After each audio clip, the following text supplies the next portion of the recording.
Welcome back, my friends, to another episode of Automotive Drama. Today I got this gorgeous C8 Corvette here, convertible. Really beautiful car. I showed a previous video on how to pull this caliper off. And you have to take the caliper off, like I showed. You have to pull that bolt down there and take those out of the thing. And lay it on a rag so you don't scratch it. Actually, I had it set on that little stool. And then, the dreaded bolt. You're gonna need, where is it? An impact driver, and I believe it was a T30. Make sure if you try to hit this thing with an impact, you're just gonna strip it.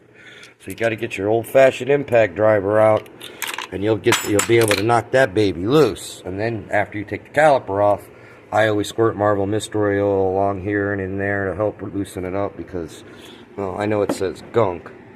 Engine degreaser, which I use a lot of, works probably about the best out of all of them, but that's also a really good squirt bottle, and I put Marvel in there.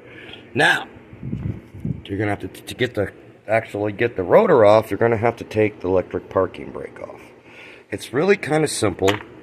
It's just two bolts right here and here that slide on these slides. I think they're 15s. Yeah, they're 15s. But once you get it off, you have to unplug it. You have to pull this wiring harness from the little retainer, and it sits back in here. And then make sure you pull the assuring I ain't gonna get it unplugged clip out and give it a little squeeze, and pops it right out. Then once it's on the ground, you have to take the electric motor off. It's just two Torx right here, and you can adjust it from here. When you put it back on, you want to squeeze it close to tight and just back it off a little bit, just enough where you can wiggle this baby in there. You see how it's just a spline, and all you gotta do is just take a screwdriver and turn that, and it'll bring it in enough where you can get it back on. Now I'm gonna have to readjust this one because the rotor, as you can see, has got a huge dish in it, so it's way thinner than this one.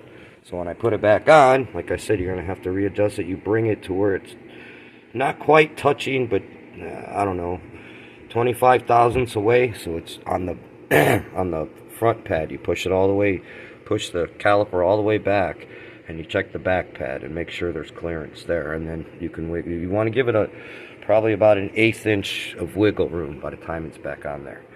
Anyways, like always, likes are nice, subscribes are better, questions, comments, feel free. If you watch this far, take that thumb, it doesn't cost you anything, and you hit that subscribe button, like button, leave some comments, or even ring the bell.